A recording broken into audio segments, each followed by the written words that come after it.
Guys good to go? Yes. George? Thank you. Welcome, everyone. This is the Tuesday, August 16th, 2022 Town of Monroe Planning Board regular meeting.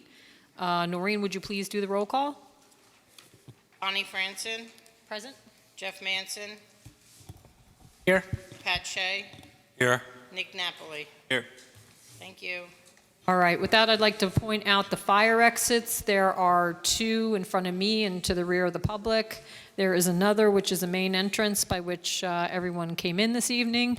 And then there's another on this side, which goes out onto our patio. With that, would you please stand for the Pledge of Allegiance? I pledge allegiance to the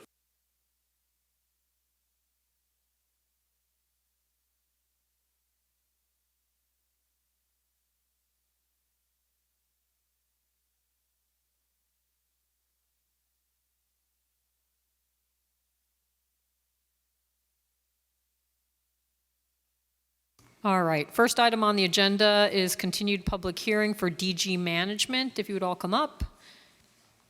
Welcome, and just state your names for the record. Monroe, Blue Steel, Frank and Barone, attorney for the applicant. Good evening. My name is Jim Bates. I'm with Ecological Analysis, the environmental consultant for the applicant. Thank you. Why don't you give us an overview of where we are, what's been submitted since the last appearance, and then we'll get into comments. So since the last meeting, based on comments from Mr. Tompkins and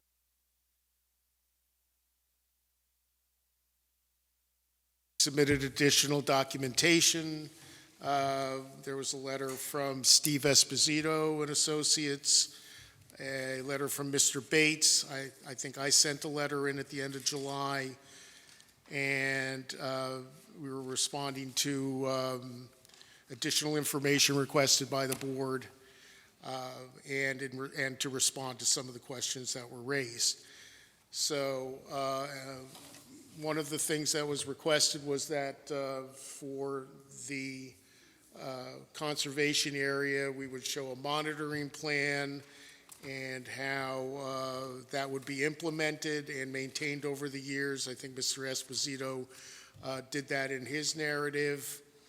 Mr. Esposito also went through, I believe, and responded to a number of the comments professionals review documents. So,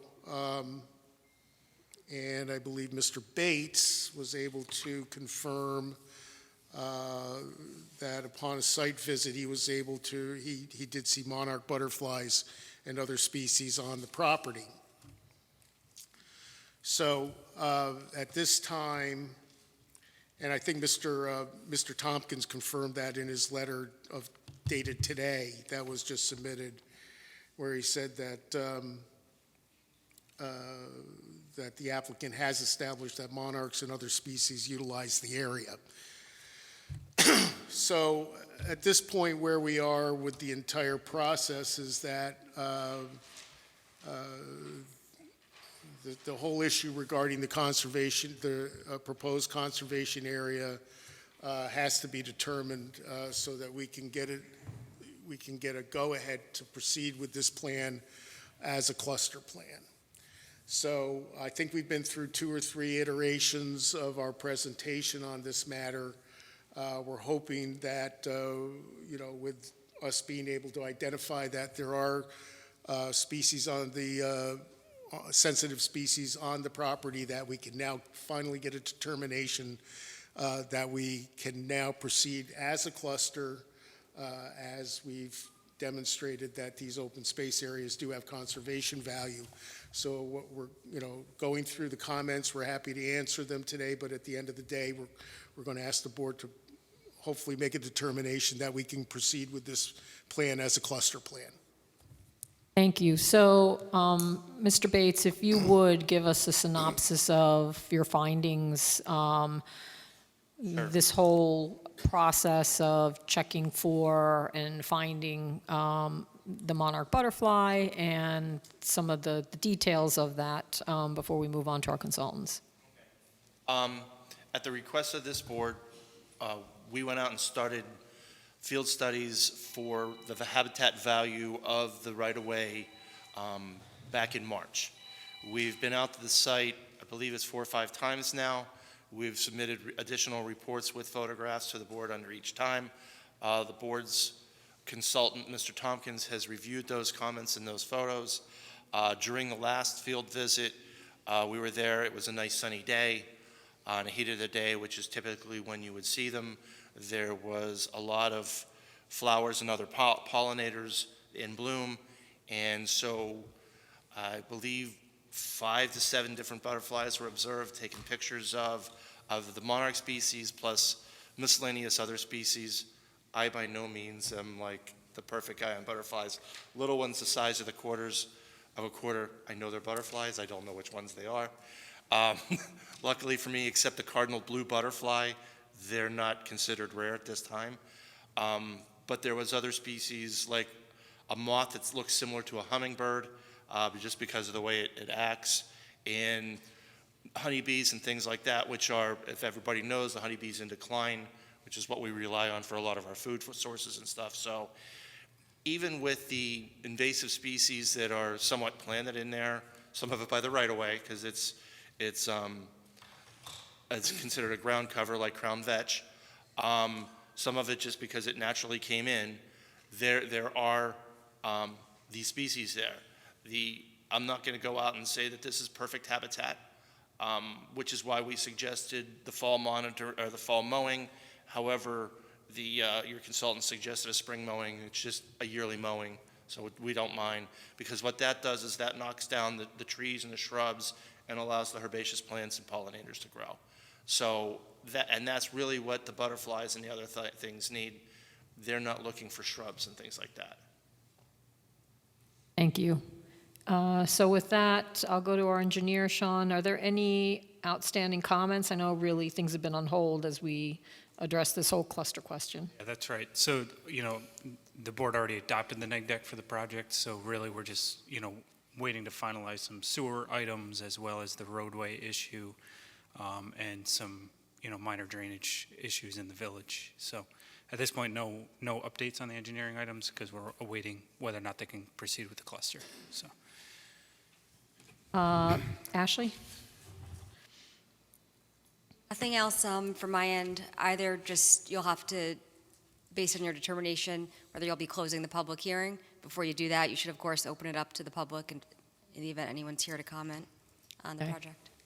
And I think we have to once we make this cluster subdivision determination, then I think we have to figure out what do we do in terms of the public hearing, because there may still be some last additional work that has to be done before we can consider a resolution. I just don't recall. So, but let me do this first. This is a public hearing for the DG Management subdivision.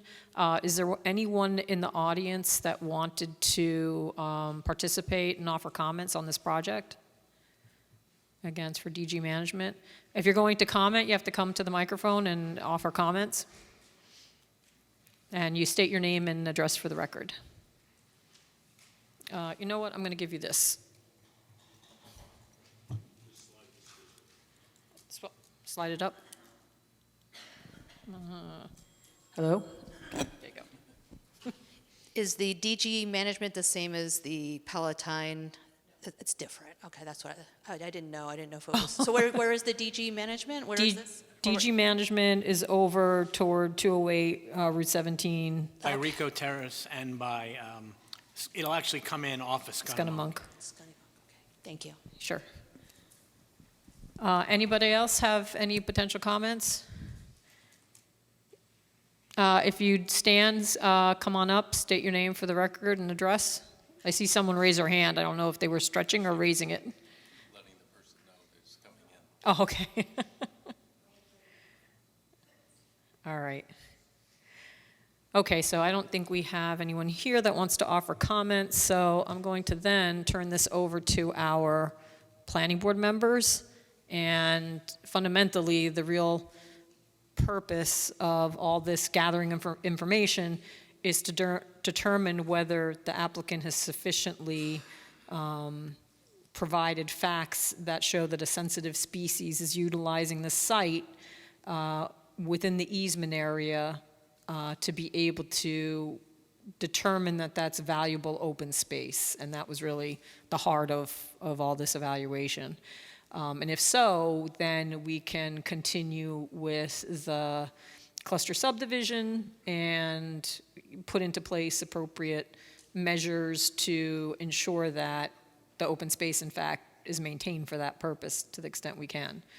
I know that we did have comments from our consultants, about HOA and maintaining and mowing, and I think all that has to get addressed somehow, but I think that's for another day.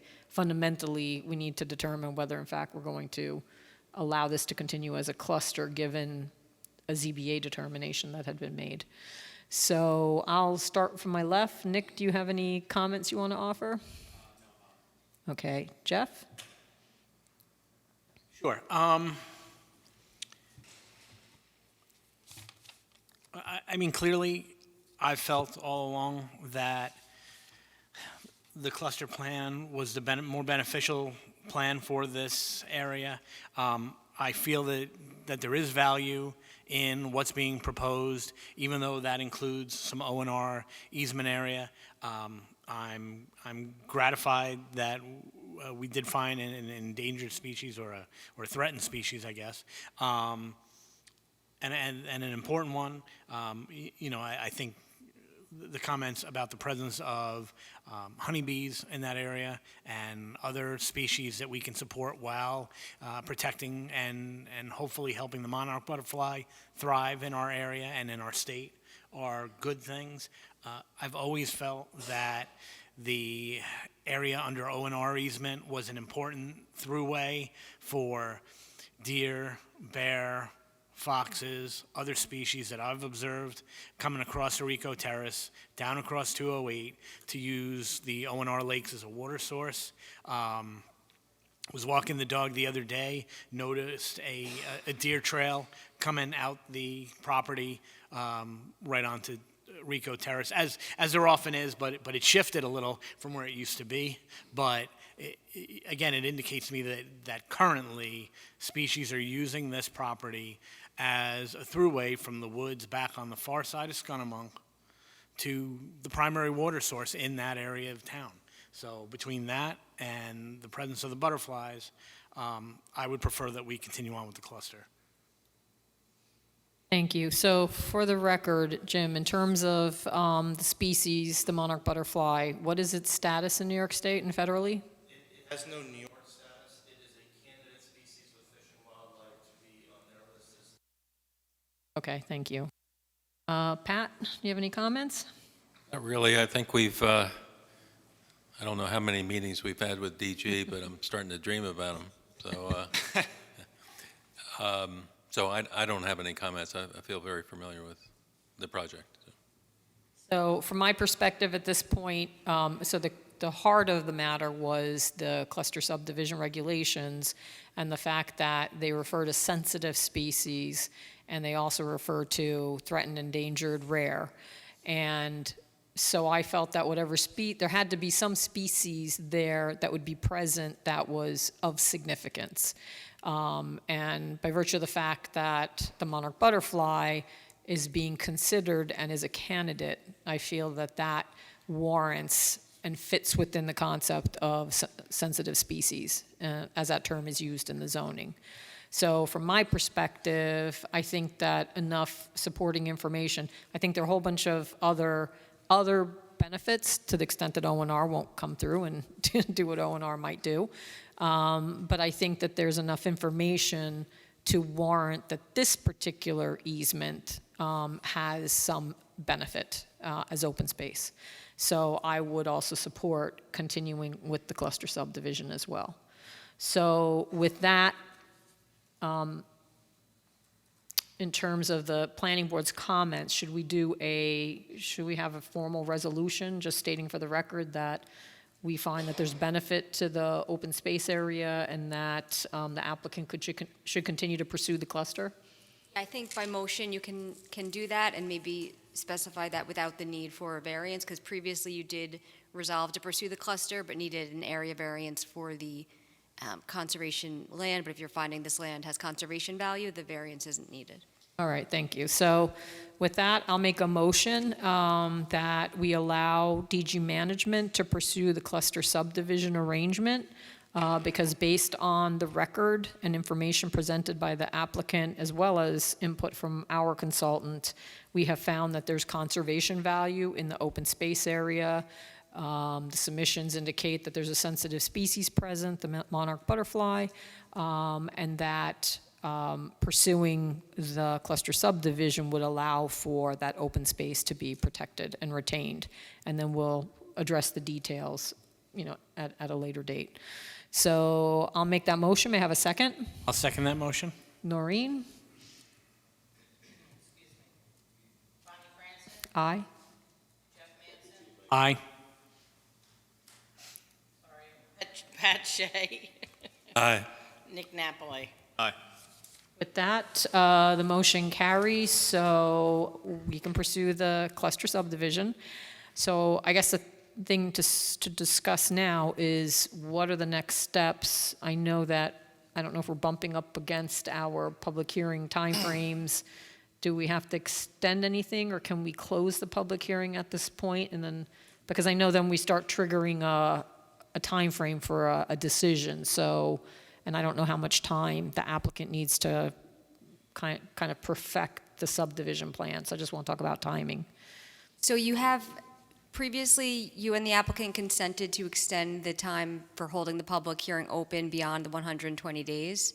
So that's where you are now. If you close the public hearing, then, of course, the 62-day time for a decision would be in place unless that's extended by mutual agreement. So I'll ask the applicant's representatives, what I would like to do this evening, if the planning board agrees, is we really haven't had comment from the public on this. And so I'd like to close the public hearing, but just get on the record that if the plans, for whatever reason, can't be done in the next 2 months, that, that timeframe can be extended. Is that reasonable? Yeah, it's my recollection that obviously the public hearing was set and originally opened on the cluster plan. And we've been back here how many times? It's been a while. So I think if there's been a more than fair opportunity to hear from the public on this. So we would agree to that. And as always, I'll never have an objection to reopening a public hearing if there's new evidence in front of the board. Okay, and then If you need more time for the 62 days, we'll consent to that. Thank you.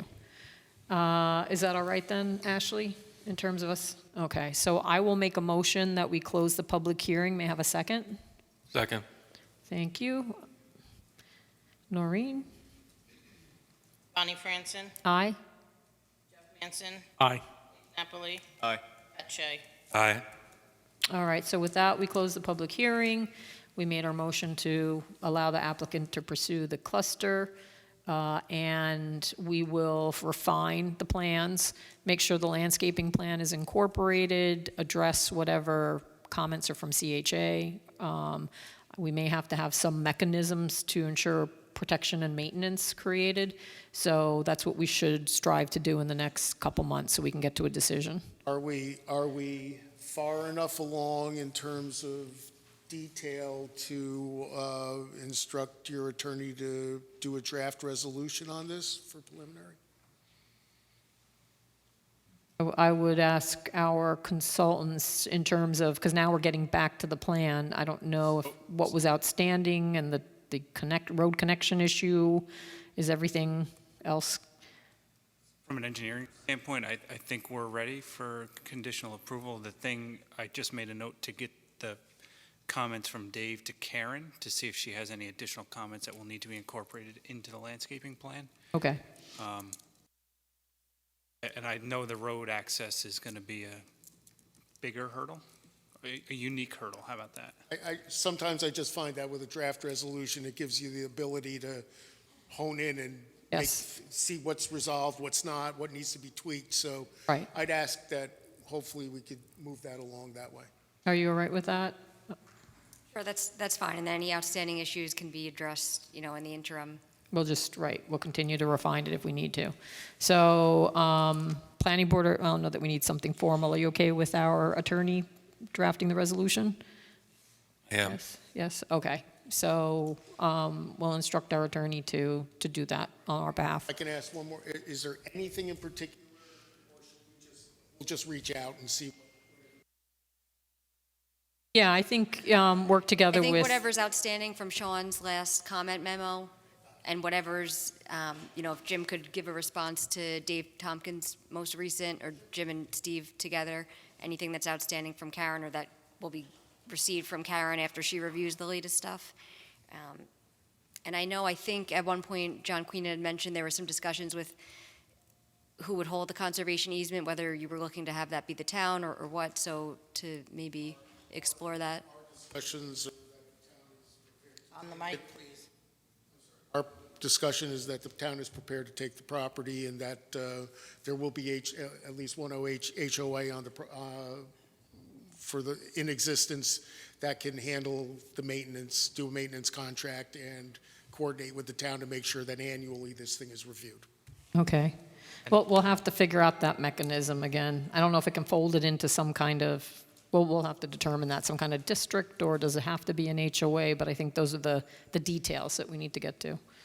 Get back to the town board and Brian Nugent on the access through the village. Yes, yes. I don't know the I've status, spoken, so. I've communicated with the supervisor, and I'm waiting to hear from Mr. Duchin. Okay, So All right. there are discussions on that to finalize that arrangement. okay, good. Because otherwise it'll end up being a condition of approval, so, That's okay. Before you head out, any other comments you want to raise? Anything? No? No? We're good. Okay, thank you. I'd like to thank the board for its consideration of this matter. I think at the end of the day, it's a good thing that we've done here. So, okay, Yeah, thank you very much. Thank you. Yeah, I'm pleased that we got to this point, based on the law finding, something that created that conservation value. It was a good exercise. Thanks. Thank you. Have a good evening. All right, so next item on the agenda, returning projects. We have Sherry Torah Trailers.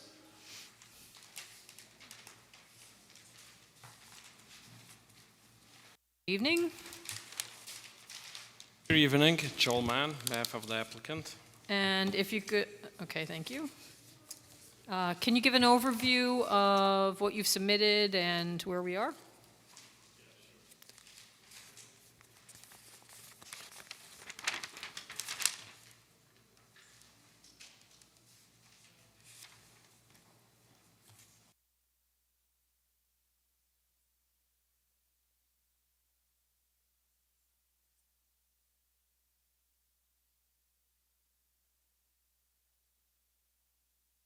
So we're here after we got a variance from the ZBA. There's an existing trailers on the Shara Toyota property that's being used for school. There was an expiration for 5 years that was allowed by the code, and that's how it was approved originally. And we got an extension another 3 years from the ZBA for the trailers to be on the site. My understanding is based on the requirements, we still need to go back to the planning board and get this also amended site plan approval by the planning board. The proposal is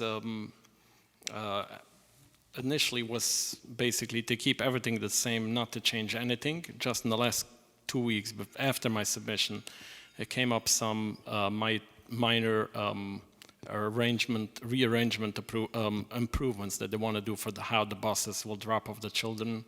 It's not on the latest survey and plan now, and we will submit that. But before that, we want to see if there is any comments or additions or conditions that the board wants to add, and we'll submit that together with that submission. So with that, I will turn it over to our engineer with any comments you may have. So just so I can be clear, Joel, you said there will be improvements for will- the change in the bus route? They want to change something on how the way the buses are dropping off the children to make it more safe. Okay, because that was something that Ben had noted that we'll Yeah, have to. they did something before that. They're going to remove it now, and we'll propose it on the plan. And Okay, as part of this application? as part of this Okay. application, yes. Sorry. Okay, as Joel noted, there was a variance by the ZBA to extend the time period that the trailers could be used beyond the 3 years. There was one condition beyond the normal conditions that requires the applicant to bring the site into the code and the originally approved site plan from 2018 and 2019, including walkways, striping, the grass and gravel areas, and all tripping hazards must be remedied. So we'll look for that to be addressed on the plans. So when I look back at the old approval from 2018, there were wall packs that were supposed to be installed. I didn't see those noted on the plan. Wall pack lights, Okay. outdoor lights. I didn't see those noted as installed on the plans, but we'll have to make sure that those are installed. I had requested that a narrative be provided to see if any other improvements were noted. So obviously, if you can, indicate what improvements will be as part of the amended application for the bus route and whatever else is looking to be added to the project.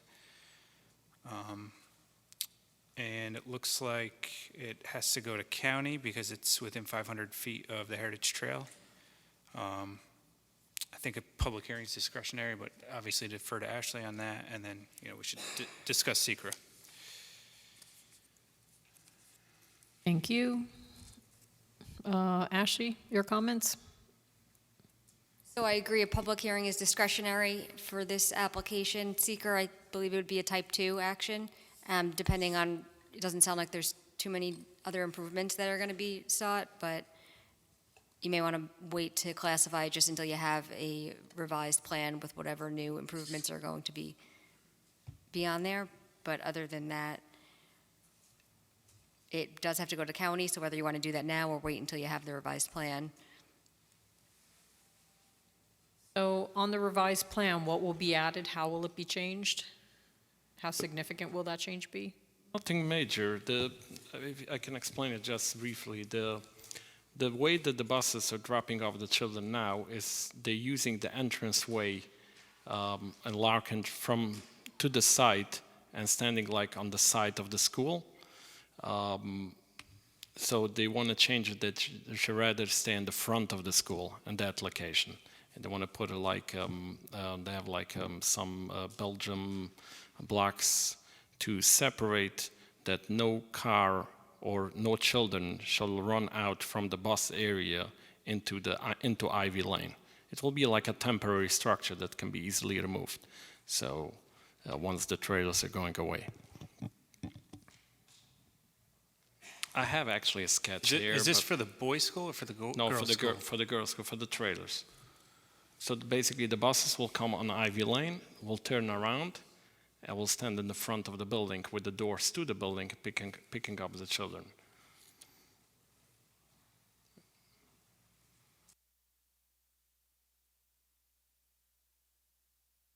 My perspective. I'm going to bring up a map because I just want to understand the circulation, and maybe you could point it out. Okay.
Bakery's a little.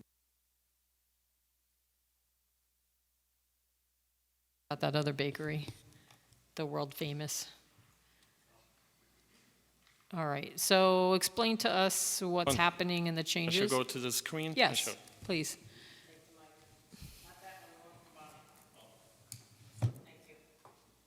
Oh, you may have to flip it up, the microphone.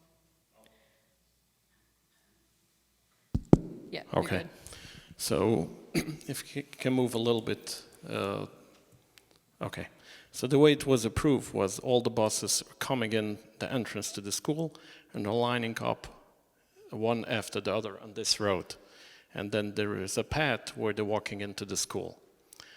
What the concern is, what they had before, and that makes them concerned to change. There's somehow in the middle, the same time that the buses are dropping off or picking up the children, some taxis are coming in or dropping off a child that missed the bus, or picking up someone who wants to leave the same time with a car, and the children are running through between the bus. He's stopping like on the side of the bus. Children is running between the bus and the traffic, and there was a lot of almost accidents that it got them very scared. So what they did is, the plan was they actually did it on site, that the bus should come up Ivy Lane, turn around, coming back, facing in the front of the school. There will be like a narrow lane just there is a pathway just in the front here. Behind the buses, the other side of the buses, there will be blocked out that no one can cross over from this area. So basically, no one can come here and take a child from the other side of the bus the same time that the buses are dropping off the children or picking up, because they can't get to it and the children are blocked in. So that's what they want to do. So the buses are coming here, lining up in the front of the building to this side, and then coming out and going out the same way. They're supposed to be either way, coming from Ivy Lane. And then what is happening with other vehicles? So you said the drop-offs, et cetera, so if what they want, happens? they can pick up someone here. Okay. So I would suggest that we wait to see that pattern before we send it off to the county. That would be my recommendation. And I think that perhaps if you could get together with Sean to kind of better explain the circulation system. Right, sure. And I want to understand how that relates to the boys' school circulation as well, and timing. Okay. Yeah. It's like we said, I believe, I don't remember the date of the expiration. We're not talking here like for the next 10 years, talking another 2.5 years. So we don't want to spend too much money or new improvements. So we're trying to do something that's safe. Right. And it makes sense. And Understood, but this has kind of been extended already beyond what we thought it would, so I appreciate, we don't want to do big, permanent improvements, but we just want to make sure it works for the next several years. So we're ready to extend it more? So So I would suggest that you get together with Sean, Sure. just to make sure that everything's working in terms of the circulation, because that appears to have been the problem, from the building inspector's perspective. Right, yeah. Okay. Maybe the three of us can Yes. meet out there. Okay, Sure. we'll schedule that site meeting, I believe. Sure. So I think from a seeker perspective, we could probably type it as type 2, because there's nothing really being added at this point in time. It's just changes to the circulation system. Thank you. Got it. So before we do that, Also regarding, we had already a public hearing with the ZBA. Right. But it's up to the board. And I did look back at the last application. It didn't look like there was a public hearing required for the last time. It's for the- considered. Right, exactly. Ashley, did you have additional comments? No. Okay, other than, all right. Planning board member comments? Nothing from me, not until Okay. we get the new plan. plan, See what okay. it looks like. Jeff?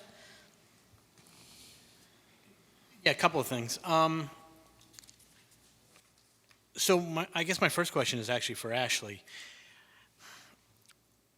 I thought, as I remembered, when we originally looked at this the first time, we only had the authority to do this once. I understand the ZBA had the authority to extend that, but under what authority are we looking at this again to extend this again? So the ZBA granted a variance from that provision that restricts Oh, okay. your authority, is my understanding, where they're allowing it to go beyond the 3 years. So it could be for another 3 years.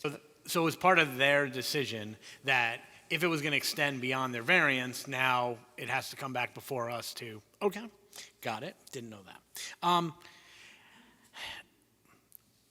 We've talked about a number of projects for Sherry Torah, and as part of that, you shared with us some of the ultimate plans about there ultimately being the 3 girls' schools.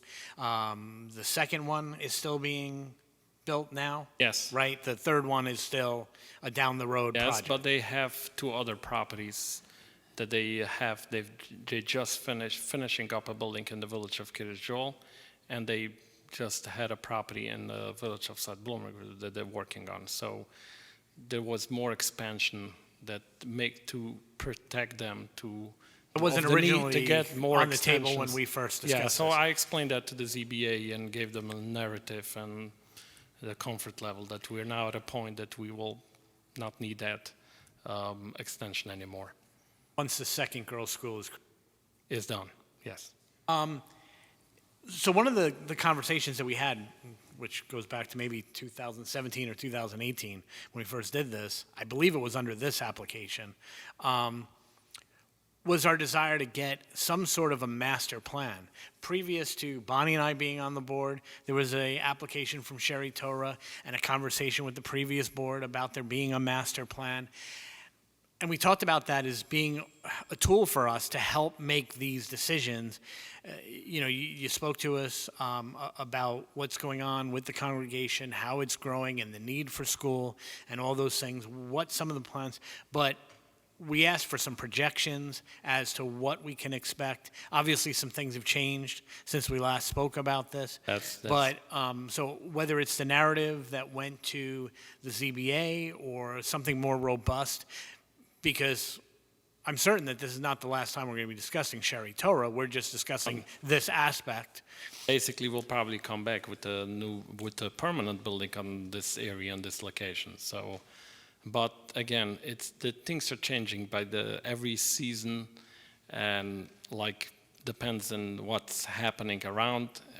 They're looking for more property, and they find more property in the last couple of years that they're expanding out. So it's like a lot of the pressure that we had on these 2 locations had eased off with that they find more properties. So it's like, even though at that point we were planning a third one right away in the Glenwood, and the same thing that they planned a permanent building here, they got some room in other areas and finished a couple like $10, $50 million buildings in other areas that they accommodate them the space for the immediate need. And they have plans moving forward. So I will probably look over what I submitted to the ZBA to see if something has changed since then, and we'll update that and we'll submit that to you. Yeah, I would just hope that as part of that we can get some projections on future growth. I mean, listen, I understand it's a dynamic situation.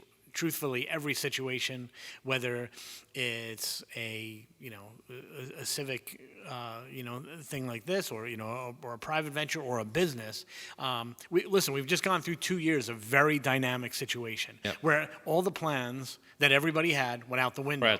So, while I appreciate that things will change and we're going to want that updated periodically, I think we need that baseline so that we can continue to work with Sherry Torah into the future, because there's going to be future projects. And we have to have some kind of assurance that I think that if we consider extending this, that we've really finally addressed the need here. Thank you. Pat, comments? No questions. So I want to get back to the enforcement situation and the prior approval. Our prior approval was conditioned upon certain improvements. Those improvements were or weren't met for Sherry Torah. Did we have? I know that the ZBA decision says the property has to be brought into compliance with that approval, but I don't know firsthand what's outstanding or. I will clarify. There was It was, at one point, the site was in compliance with everything. For example, what happened is that the striping is no more there. We're planning to put it back, but then we came up with a new pad that we want to do. It's just striping and a little bit of typical maintenance improvements. That's, it's not like there is something out of range that's not met. So- And we'll meet with Mark and Sean. Sean, I'm sorry. Coming back. Mark Jr. Saw him on Saturday. Mark 2.0. So what I would like to get, if we haven't gotten it, is the variance and the conditions. Did we get the official yet? Okay. And to take a look at that, and then maybe get Ben to let us know what is or isn't in compliance, just so that we have that officially if we don't have that. And then you can work with Sean so that, you know, if things were in compliance and now it's just a matter of maintenance, it's one thing. If there's anything that was required and didn't get done, that's a different thing. So I just like to be clear on that. But other than that, I think for now, you know, the most we can do is the neg deck, and then when you update the plans, we can send that off to the county. So I will make a motion that we determine that this action is a type 2 action under SECRA, and therefore exempt from SECRA, and no further SECRA action is required. May I have a second? Second. Noreen?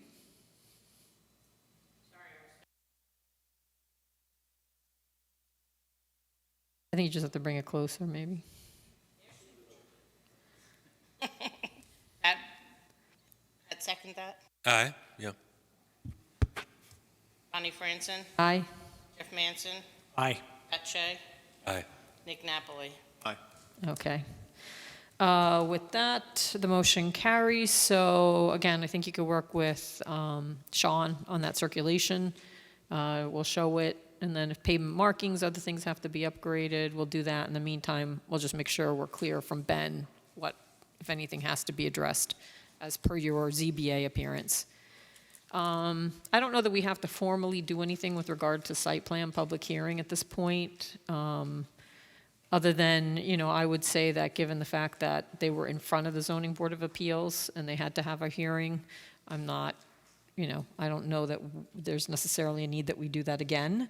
So that's sort of my feeling. But if anybody feels strongly, let us know. But I don't know that we need a public hearing. It's basically existing use. Right. Right. Okay. All right. Thank you. Thank you very much. Sure. Good night, everyone.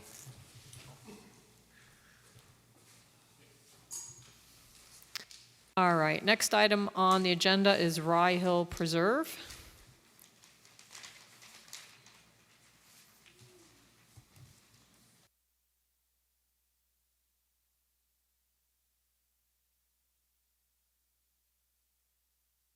Hi, and good evening, everyone. Jeffrey Buss for the applicant counsel, and with me is Bill Schneider, our engineer for the applicant. We had the pleasure of appearing for you on Thursday, the 11th, and we've made one change in our proposal since then. There was a suggestion that we create on the Eagle Ridge side a cul-de-sac to try to limit traffic to the townhouse residents and to relocate some of the properties, the townhouse properties, further away from Prestwick. And I see you have that drawing up there. So on the right side, right there, that is the Eagle Ridge side. We had originally proposed 300 units on that side, and at your suggestion, we reduced that to 214 units. And we had a 300-unit apartment, or 200-unit apartment building, which we eliminated and replaced with the townhouses. Yellow buildings are the other apartment buildings. And further limited the height to 40 feet. And I think the closest any one of those structures comes to is 249 feet to the property line on Prestwick, And that's of the apartment buildings? the apartment buildings. Okay. And the townhouse, the closest one on the top, if my recollection is, it's 115 feet. The zoning requires 75-foot setback, so we've exceeded that. And we tried to move that road a little bit further down, but the topography and the slopes make that very difficult. So what we'd like to do maybe is some landscaping, some additional landscaping between the road and the property line.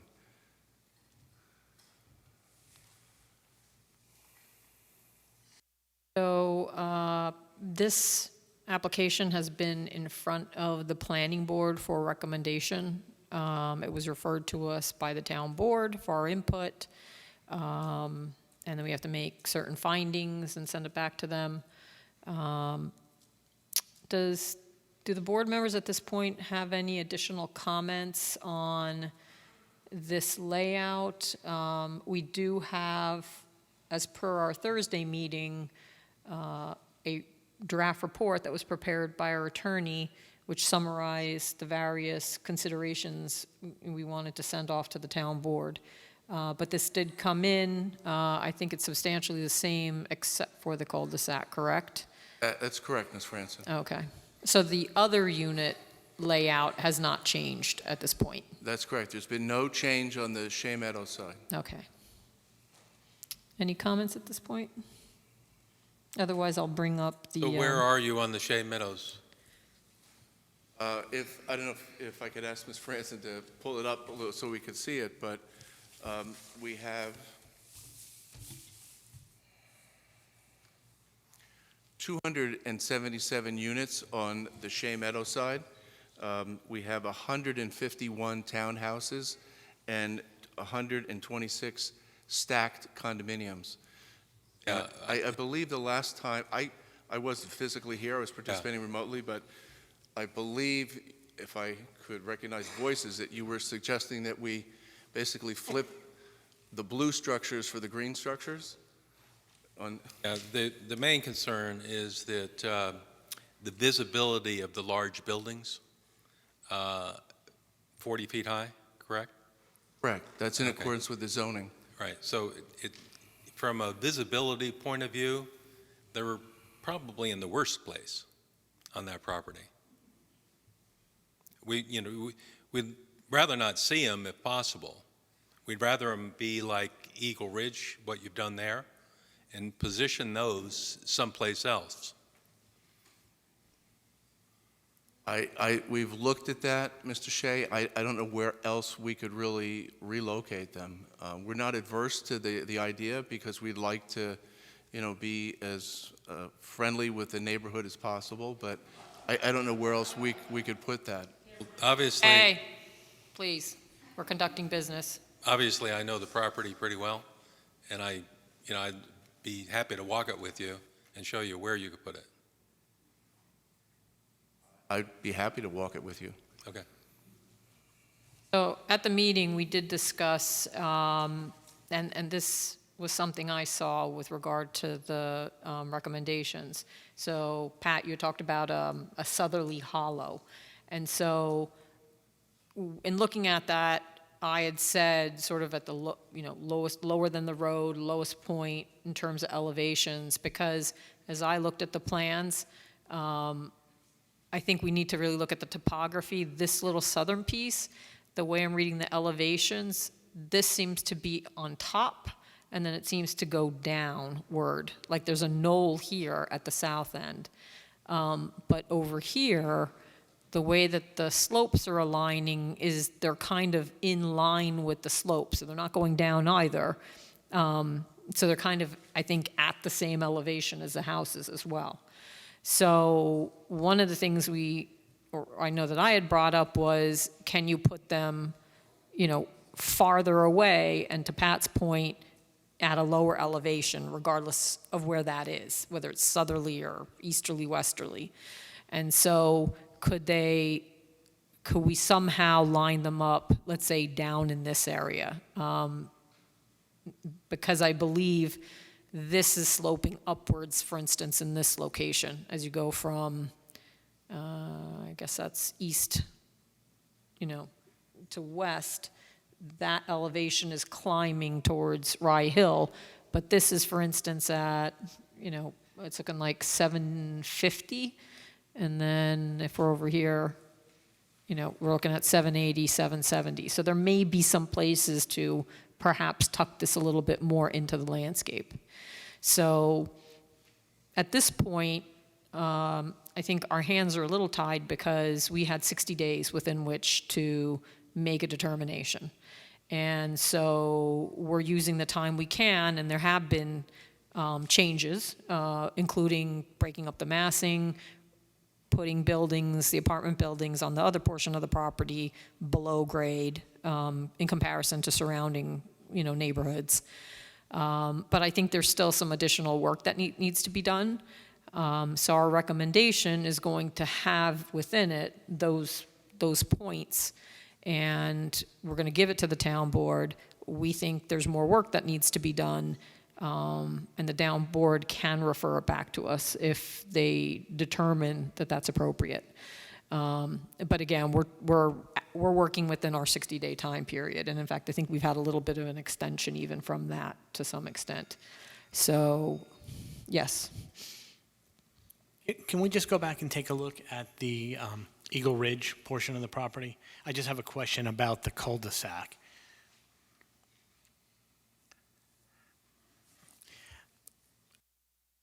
So I like that now the townhouses are in its own segment on that part of the property. I guess when I made the suggestion that perhaps it be a cul-de-sac to prevent people from the apartment to need to go through there, that kind of thing, I guess I kind of envision the cul-de-sac ending the opposite way, that rather than Right. driving past all the townhouses and then coming into the townhouses, that it's split off Right. almost close to where the entrance is, and then cul-de-sac kind of where the last two townhouses are. Was that topography? You can't see it behind the mask, Mr. Manson, but I'm smiling because when I asked the engineers to redesign it, I had the exact vision that you did, that the cul-de-sac would be at the other end, Okay. and the building would be at the back end a little bit lower, and the road would be closer to the apartment buildings, okay? But if you look at those lines there, the elevations are very closely together, and the engineers are telling me it's very difficult to structure it the way that I think Ms. Franson was looking at it the same way too, if I saw an email back and forth. Yes. I personally think that made more sense, but they're telling me it's very, very difficult to do it that way.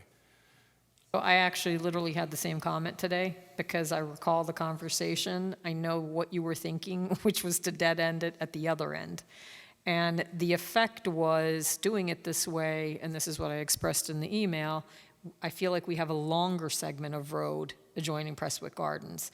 So again, I think that's something that can continue to be worked on, but that became the concern. In the trade-off, I think that the neighborhood that's created for the townhouses is better, but I feel that we're also putting more length of road, which was not intended, along Prestwick Gardens. So absolutely, Jeff, spot on. That was discussed. Yeah, I just feel like it necessitates all of the traffic coming further into the property, and that's where we deal with issues like disturbances from headlights and car noise. If we can minimize that by having it closer to the entrance, then less of the neighbors are impacted by that. Or, we possibly discussed, I guess, last week, berms, other landscaping things that can be done to help minimize those things. I'm kind of curious, as I was reading through stuff and looking over your last submission, like what's the elevation, say, of that last townhouse with the 4 units compared to like the homes on Prestwick? Asking the map to the engineer. This is the 770 contour in here. Okay. Okay, 770, so that's going to be 765. And let me move up. So this is 50 right in here. That's 50.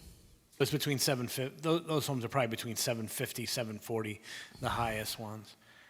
I'm just thinking because they're sitting possibly 20, 30 feet lower than those townhouses, that's where a berm becomes that much more effective, especially with plantings, because of the view lines from those homes that are set down below. I'd just like to comment both to you, Mr. Manson, and back to Mr. Shea. When you make your report over to the town board and they make whatever decision they make, if they approve a zone change, we have to come back here for a detailed site plan. And I found this process so far to be very helpful to us because I think the suggestions that have been made actually improve the value of the project to us as a developer. So, we're open to, further revisions, if we come back. It's up to the town board, but if we come back, we are open to that. Good. So, we're going to have probably more comments as we go through the recommendation letter. I will leave this up. And again, at this point, we're working within a time frame that we were given, and based on town board's deliberations, they can always send it back.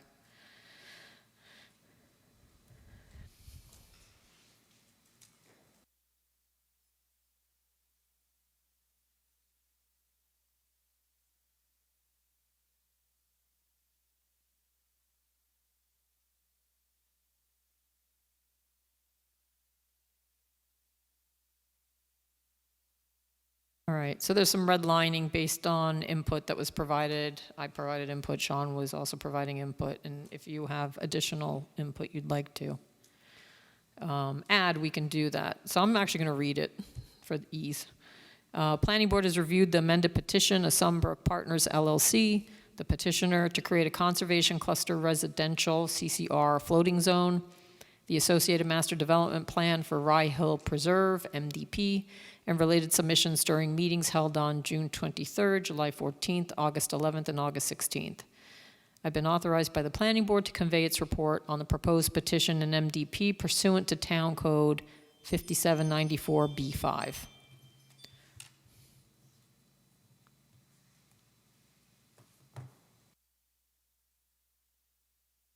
The Planning Board reviewed the petition as per the referral from the Town Board and as required by the CCR floating zone regulations. On such a referral from the Town Board, the CCR floating zone regulations direct the Planning Board to make one of three recommendations: approval of the MDP, approval of the MDP with modifications, or disapproval. The Planning Board recommends that the MDP layout reflected on sheet number CP03B, dated 7/28/2022, received via email on August 9th, 2022, and attached here too, be approved with modifications to address the below comments. Ultimately, the Planning Board's opinion is that the application is incomplete, but has rendered this determination as per the official referral and CCR regulations. Report divides the Planning Board's comments into three categories: substantive comments, additional technical information, and SECRA. So substantive comments, as a threshold matter, Planning Board's report is made on the MDP as presented, which proposes a total of 491 residential units. While the Planning Board has made comments on how to reconfigure the layout and other aspects of the MDP for the desired 491 units, the board notes that another way to achieve an optimal layout would be to reduce the number of units and extent of the development on the site. Planning Board is concerned with the project's impacts on abutting residential areas and asks that the MDP be revised to provide sufficient space and buffers between the development and neighbors to retain privacy and to minimize visibility and noise. The MDP concept plan should show the mitigation areas, protection areas for the adjoining residences. Planning Board requests that the Town Board require the open space to be protected by the most infallible measures to ensure its conservation in perpetuity and provide appropriate enforcement mechanisms. The planning board is concerned that future town boards or land trust entities may be able to modify or remove an easement and suggested layered approaches, conservation easement, deed restrictions, etc., as well as the possibility of dedicating the open space to the town as parkland, as such could only be undone by an act of the state legislature. Planning board prefers the current MDP layout on sheet number CP03B dated 078-2022 and revised via email on August 9th, 2022 for the apartment buildings, but suggests relocating the buildings on the Shea Meadows parcel in a manner that is tailored to the natural topography to reduce visibility from Rye Hill Road.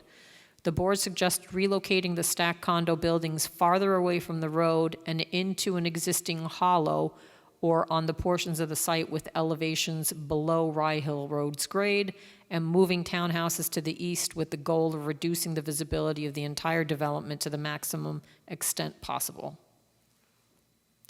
Planning board requests that the petitioner reposition the road, providing access to the apartment buildings more in line with the grade and not as parallel to the existing homes due to concerns regarding traffic, and add measures to minimize impacts on adjoining residences, such as a berm with plantings or other measures that will protect against light and noise intrusions. The planning board prefers the Eagle Ridge townhouse layout as drawn in red on sheet number CP03B, but requested that the townhouse road on the Eagle Road parcel be made a cul-de-sac and bicycle pedestrian access be added between the apartments and townhouses. While the petitioner subsequently submitted a revised plan dated 8/15/2022 and received via email on that same date, that was not what the planning board envisioned, as it placed the road more parallel to the rear Prestwick Gardens. Planning board requests that the cul-de-sac bulb be at the end of the road in the design shown on sheet number CP03B. Additionally, landscape screening should be added between the access road to the apartment buildings and the rear yard of the townhouse buildings. Planning board questioned whether there is sufficient visitor parking and suggested incorporating parallel parking in spot locations on the access drives or small pocket areas for visitor parking on the site. Planning board requests that the roadway setback be increased from 50 feet to a distance that is twice the height of the buildings to provide a larger setback for the taller buildings that are close to neighbors. Should this be the building setback, not roadway setback, so that the buildings are farther? Requests. Okay.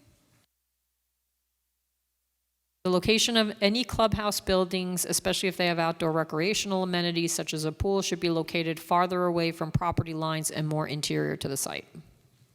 So additional technical information. Planning board finds there's insufficient information shown on the MDP to guide the planning board or allow the town board to make a determination on the current proposal. It does not appear that much of the site-specific information set forth in Town Code 5794B has been submitted. As this is not a site-specific project, the application should include the relevant submissions, e.g. has a new and updated fiscal impact analysis been submitted. Planning board requests an opportunity to review further information, including but not limited to revised architecturals to review further information, including but not limited to, revised architectural drawings, elevation, floor plans, etc., sidewalks, trails, the location of a water tank to the extent one may be required, and other details that should be shown on the MDP, and to offer additional comments to the town board once the MDP is further developed. Alternatively, if the planning board is not given an opportunity to review and comment on further submissions prior to the town board making a determination on the zoning petition and MDP, the planning board requests that any approval by the town give the planning board flexibility to require modifications to the plan after review of the necessary additional technical information that is not presently before the planning board.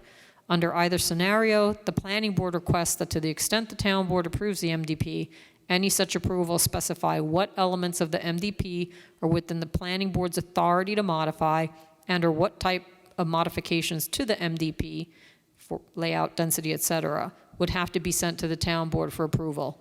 The planning board wants to ensure it understands the scope of its review authority and there's a clear mechanism process if it finds certain elements should be changed. Planning board had requested a cross-section from Prestwick Gardens to the proposed apartment buildings to show how the buildings fit within the topography. Town board should review such cross-section prior to making a determination. Town board should review revised architectural renderings showing what the buildings will look like prior to making a decision.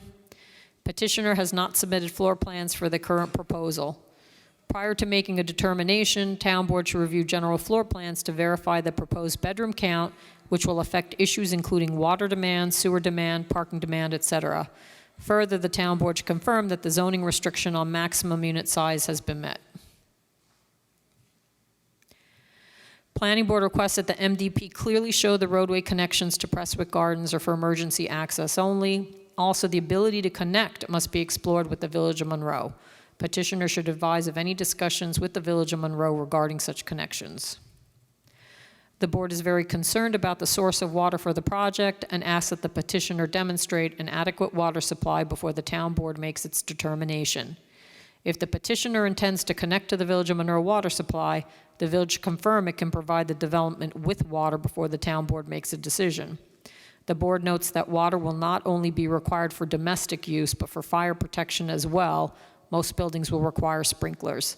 The town's existing water district number 1, WD1, does not provide fire flow.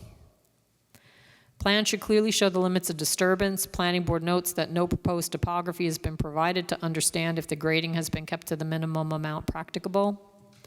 Open space and development area calculations need to be verified. The latest plan on 63% of open space and 37% of development area, which would not comply with the CCR law. Latest plan shows.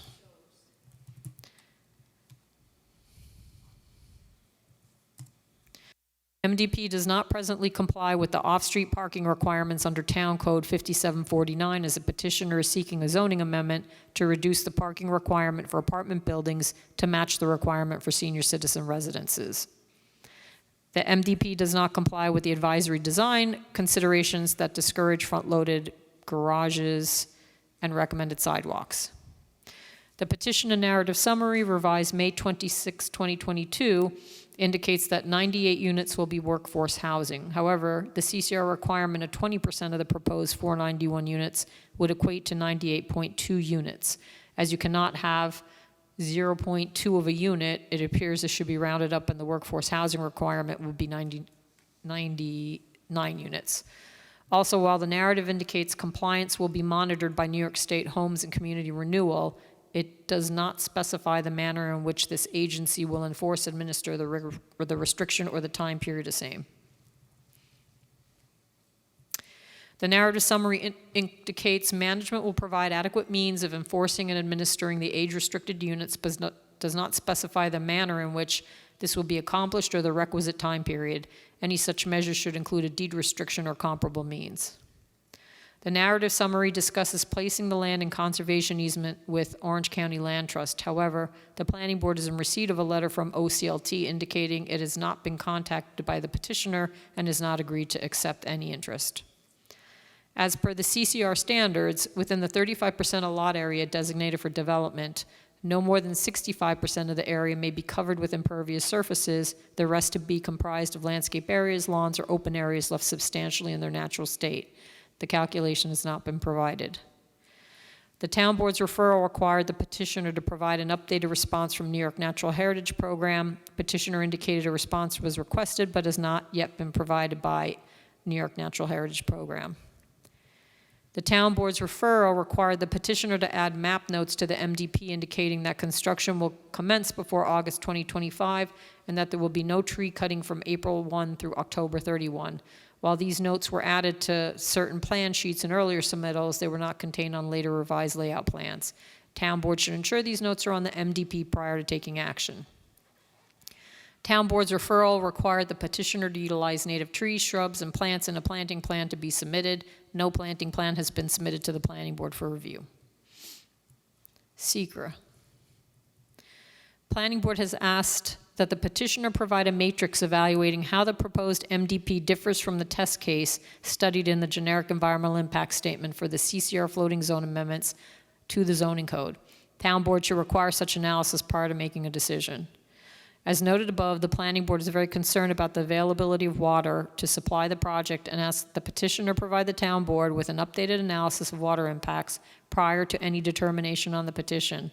If the petitioner wishes to add the Eagle Ridge portion of the property to the town's WD1 district. When it's defined. Okay. The town board action may be required.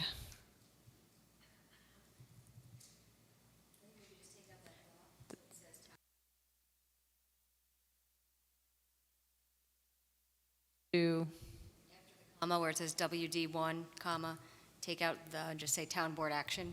town board action may be required. Given the change in layout from the test case studied in the GEIS, the petitioner should verify that the traffic counts analyzed in the FGEIS are still applicable and update the traffic analysis as appropriate.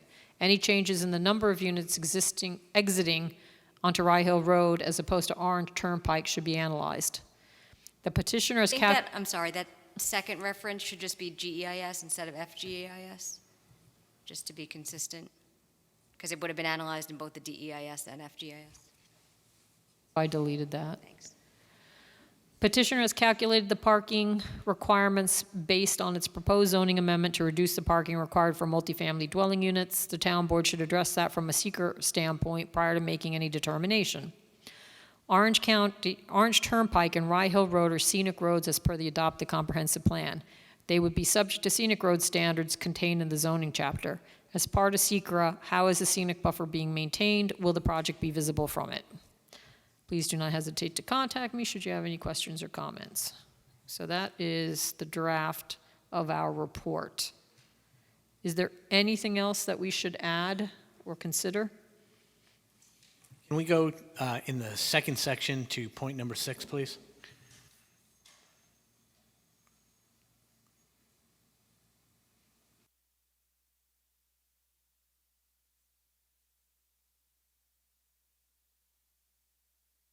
I'm sorry, the next number 6. Right.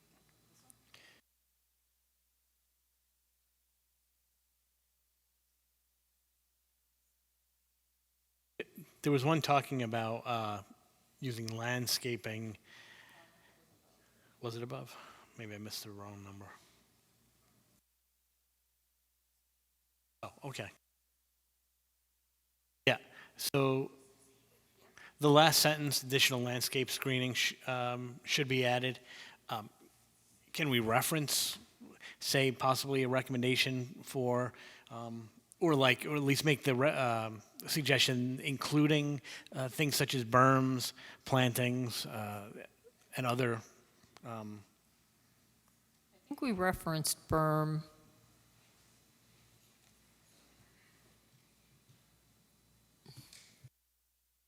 I just feel like that recommendation is kind of general and generic. So in 5, we had add measures to minimize impacts on adjoining residents, such as a berm with plantings or other Right. measures. Did you want that added again? I wouldn't be adverse to that. Over here, then. Additionally, landscape screening. Such as, and then, Okay, so maybe. So this is referring to the landscaping between the proposed townhouses and the apartment buildings on that road. The other one has to do with the screening between adjoining residences, Okay. the off-site ones, and the overall development. okay, sorry, it's specific to the townhouses. Yeah, that was just. Between right. the townhouses and the apartments. Right. The other thing I would ask is, can you bring up the layout that we're referencing in this? The prior, so it's not this Right. one, but it was the one with the red. Yes. Just so we, again, can quickly review This what one? it is. Yes.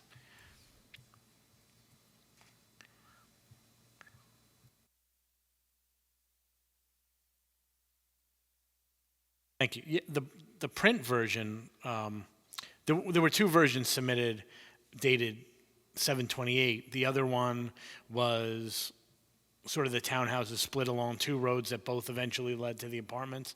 And the print version that I have has a very different layout of the apartment buildings. And I didn't notice that until I was looking at it tonight. I just wanted to ensure that this layout of the apartment buildings was what we were recommending. That would be my preference, at least. Well, not only the townhouses, but of the apartment buildings. Oh, okay. Yeah, in the print version I have in front of me from our packet, there's 3 apartment buildings, a 74 senior apartment building, a 66-unit apartment building, and a 30-unit apartment building. But this one was before we asked for the changes to the townhouses, and it has 4. And then this is the one with the suggested alternative loop, and I think that's the same 4. And then this is the one with the cul-de-sac. Okay, because, yeah, the version I have in print, both the townhouses and the apartment buildings are different from what we're looking at on the screen. Yeah, I think I saw one that had 3, but Yep. we've all been looking at one. Okay. So maybe, We wanted to attach the actual Yeah. plan so that because there was a few different versions and a few with the same date, I think, so. right, Is this the one with the red marking? that's the one I think that's being referred to as the preferred. This is the one we received yesterday. Oh, sorry, this is the one we received yesterday with the cul-de-sac. So, and this cul-de-sac is sort of not quite there because we envision the cul-de-sac on the other end and less of a parallel road. You know, the road was going to go between the 2 clusters of buildings, not on the outer edge of the buildings. So I think we were referring to this one in terms of recommendations, and that has the 4 apartment buildings.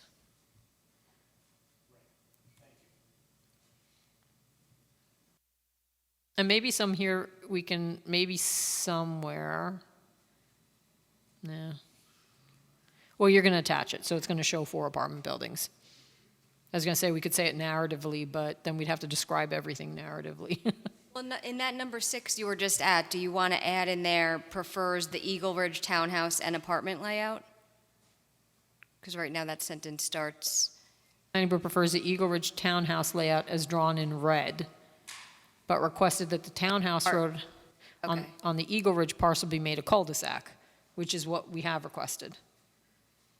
And then we had, while the petitioner subsequently submitted a revised plan, that was not what the planning board envisioned, as it placed the road more parallel to the rear of Prestwick Gardens.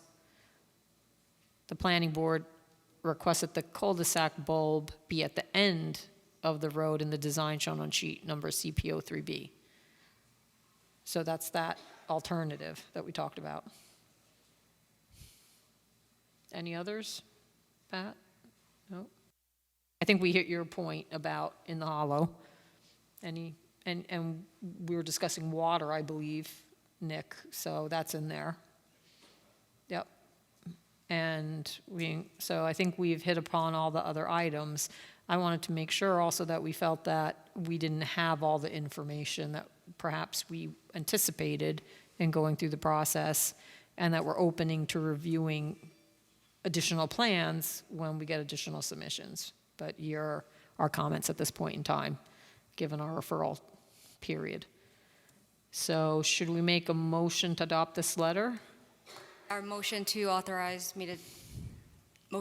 adopt the report and authorize me to send that to the town board. Okay, would someone like to make that motion?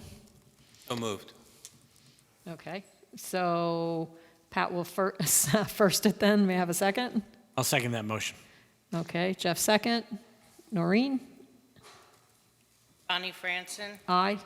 Jeff Manson, Aye. Pat Shea, Aye. Nick Napoli. Aye. All right, so motion carries, so the letter will be finalized with the edits. It will go to the town board. Hopefully, we'll continue to see evolution of the plan as per our comments.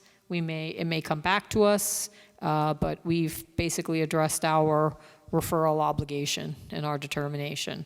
For the members of the public who are here, this will go back to the town board. Again, it's really their decision We've given the town board various recommendations, including considering fewer units. But this is back in their hand until they decide to refer it to us or make their decision. And we're, again, acting within the law as required by the zoning chapter.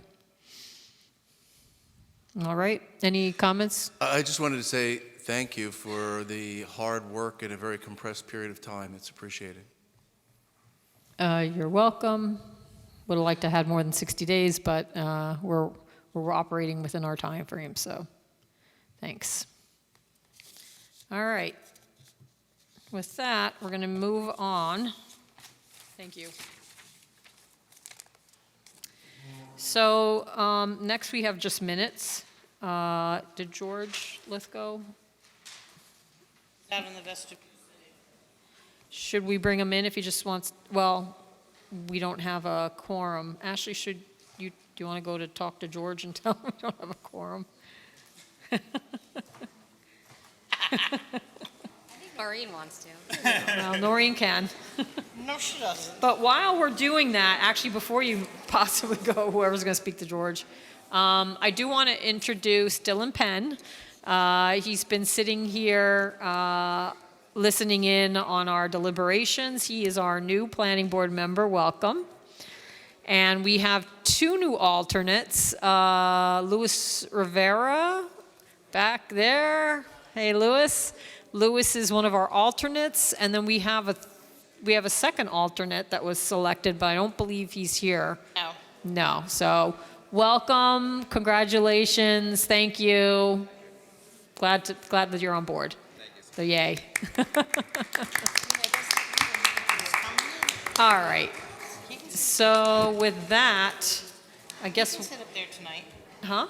He's sworn in and all, so he can sit up there for, Yeah, so in terms of our new appointments, it would have been overwhelming to start. You were just literally appointed yesterday. So we decided that, watch us, listen in, and then come next meeting, you'll have materials, and you'll be able to sit up here at the dais and then, participate in the meeting. So that will be on our first September meeting.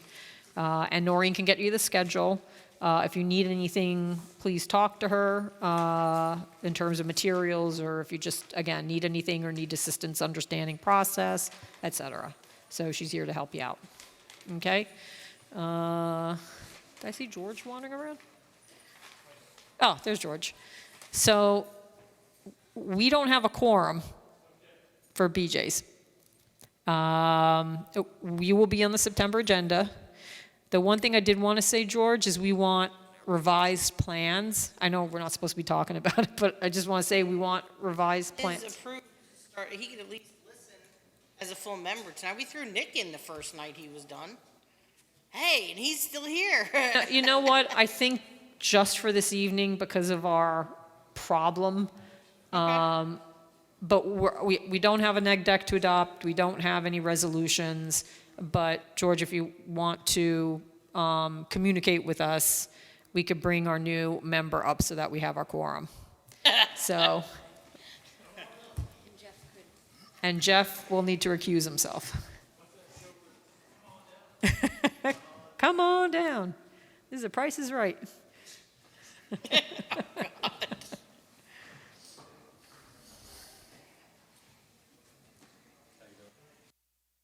Appreciate the opportunity to talk. Good evening. Thank Noreen for suggesting this, because I didn't think about it. Yes. So basically where we are, you do have a draft secret determination resolution, or secret determination, which has been provided, at least to us, by your attorney.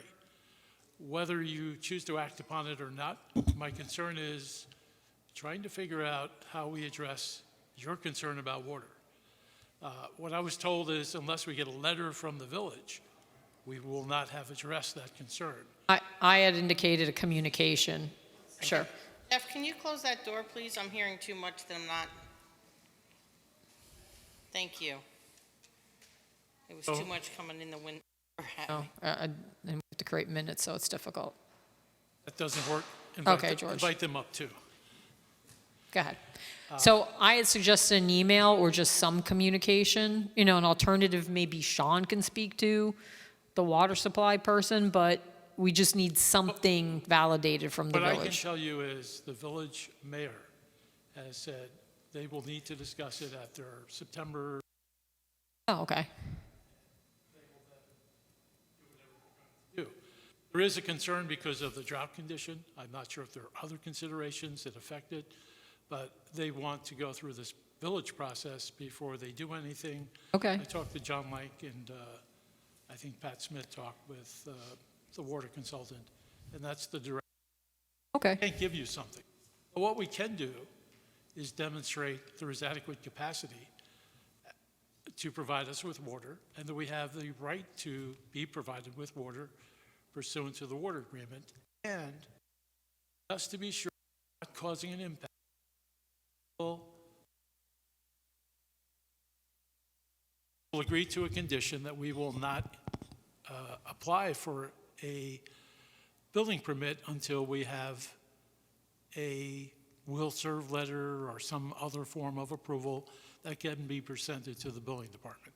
So the way I summarize that is no water, no restaurant, no impact. So we received that email.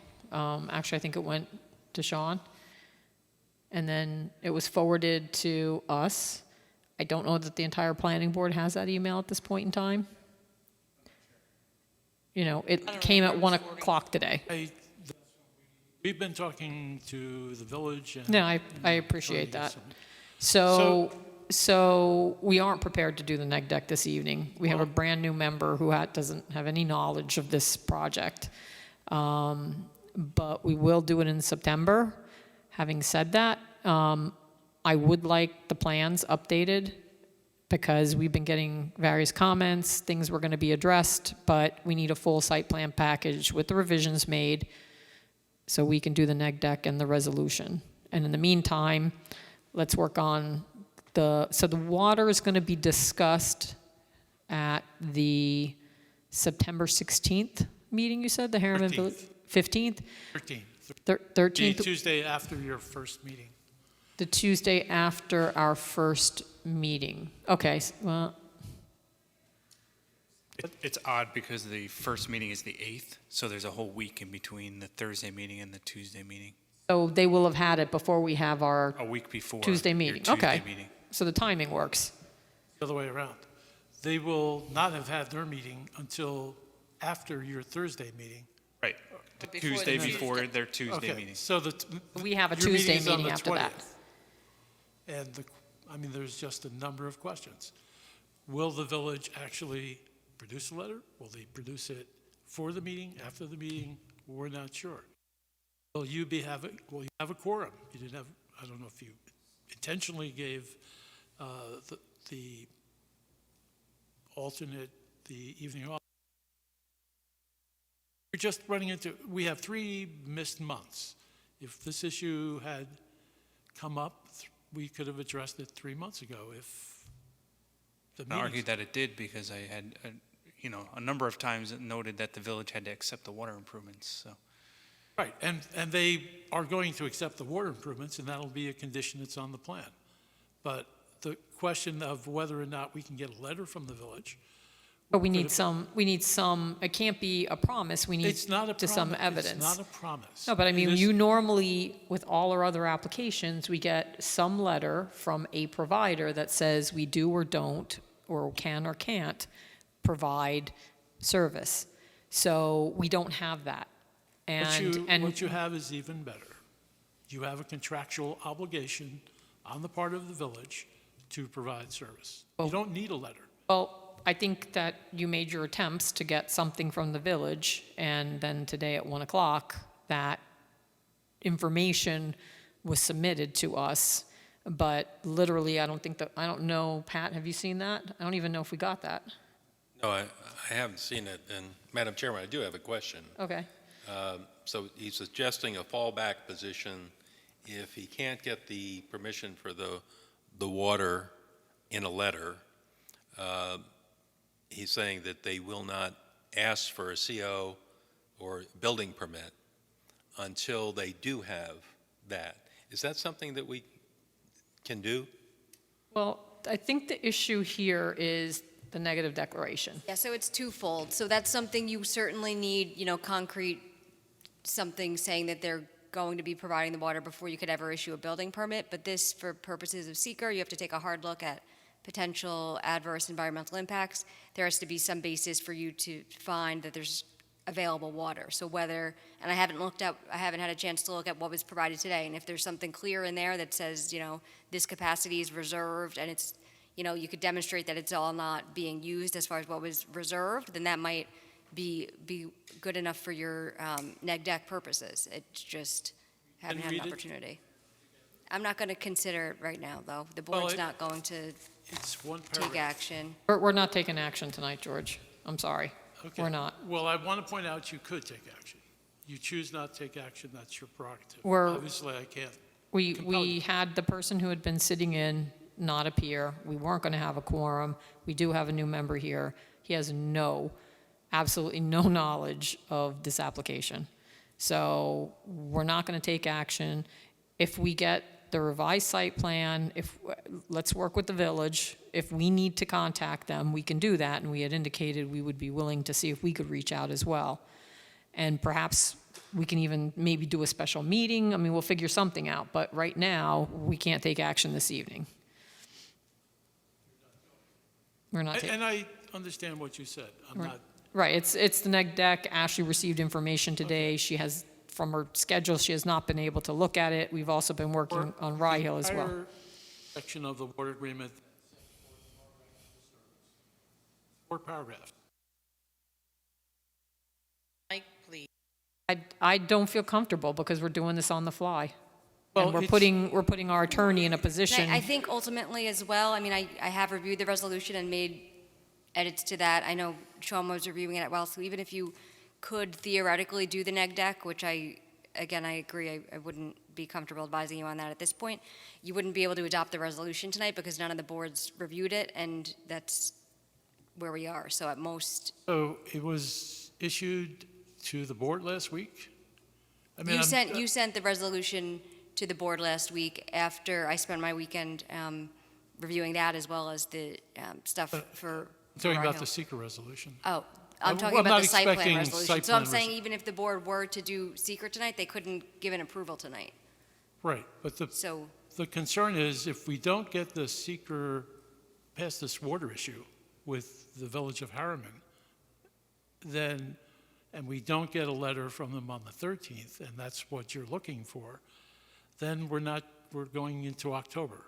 No, I thought we just said that we were going to have a meeting. If you can't get something, There's two, if you can't get something, if they meet and they're not able to determine that there's water, I mean, I'd like to believe they can at least say, we have water to supply this project. That's what we want to hear. We have the water. normal conditions, Right. not, Yeah, under understanding- normal, not under drought. I mean, we have the capacity to provide water. If the village won't tell us that, then we'll have to consider that.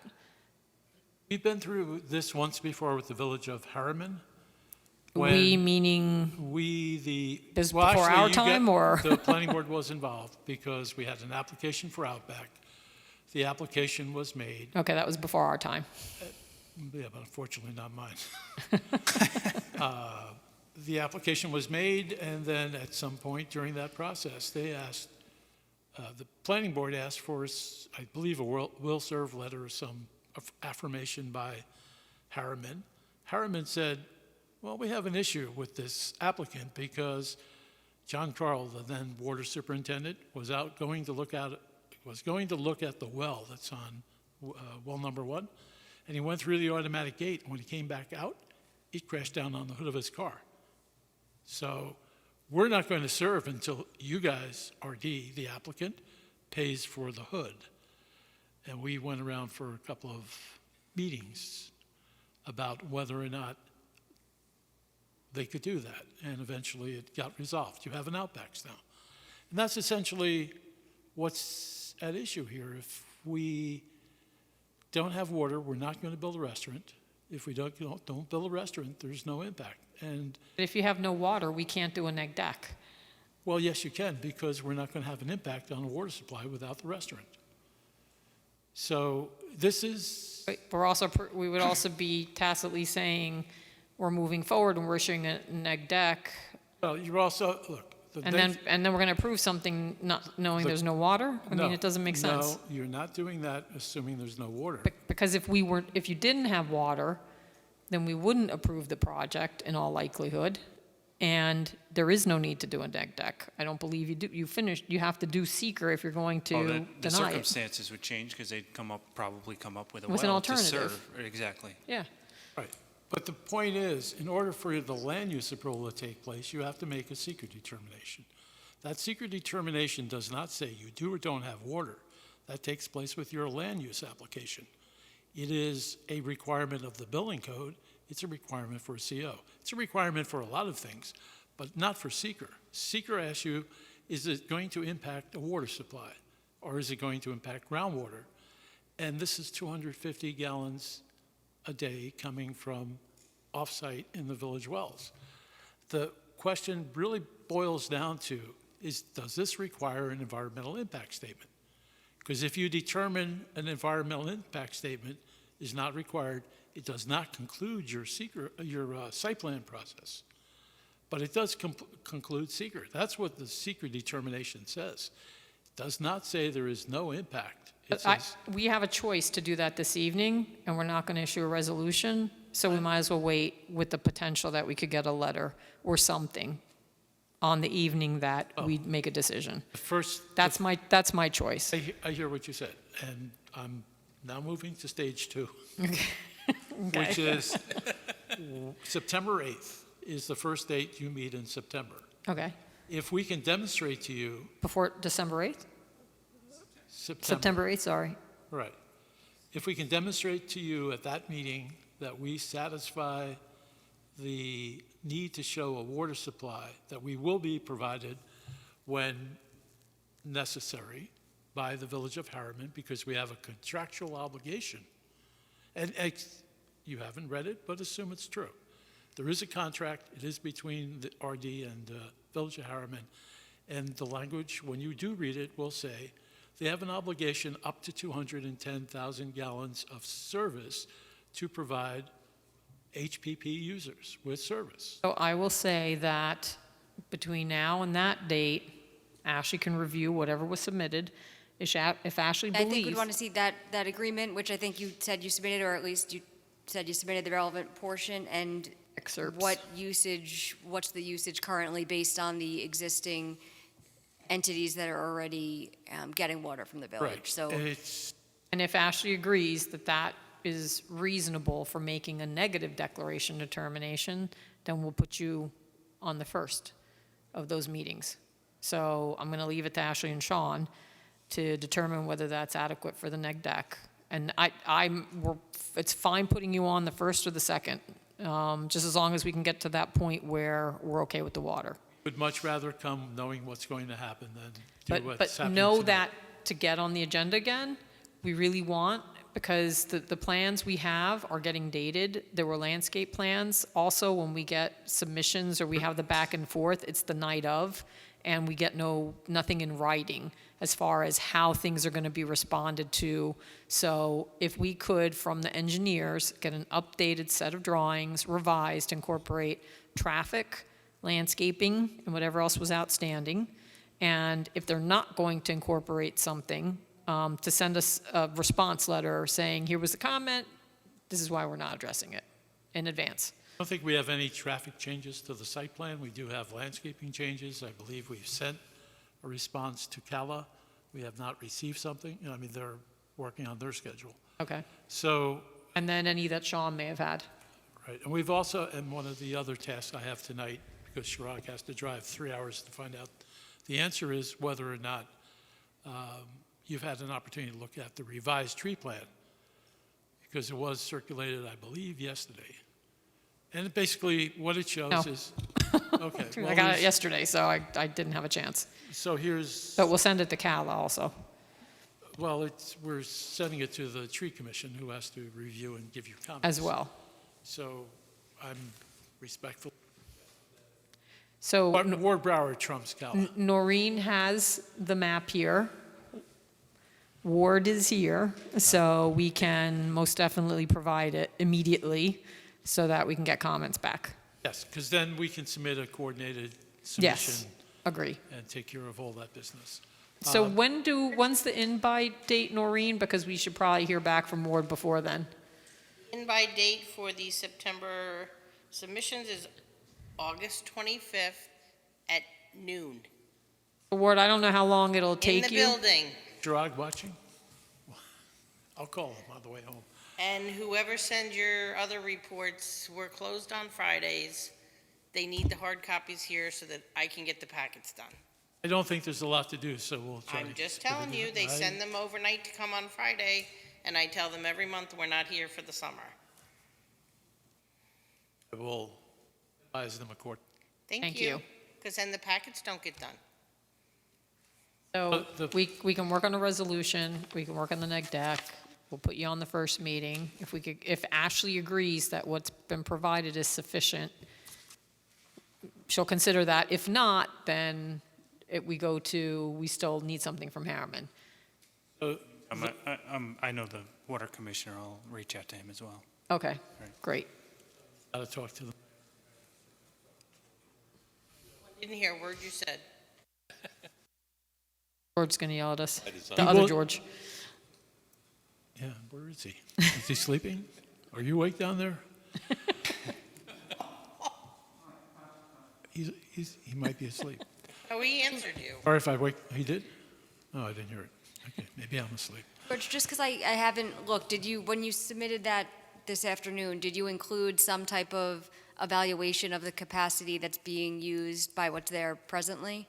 Yes, what I basically did, just so you all know, I'll tell you exactly, because it only took 4 lines. You take the residential component, 200 units, showing asset to be multiplied by 440 in case it was 4-bedroom. I've checked, it is 3-bedroom, but comes out to 88,000. You take the retail component, which has, according to DEC, average use of 0.1 per square foot, 706,000 square feet of retail exists there. So that comes out to 70,000 gallons, 70.6. And you take the 5 restaurant pads that exist and the 6th pad, which would be the well site, and you multiply that times 5, which I believe is probably the maximum 5,000 square feet. So you multiply that water use, and you come out with 30,000, and it comes out to 168, and you add 10% just for the heck to be sure you have a contingency, and it comes out to 192, and that's including the restaurant. So we're 20% or 10% less. And your The service. agreement.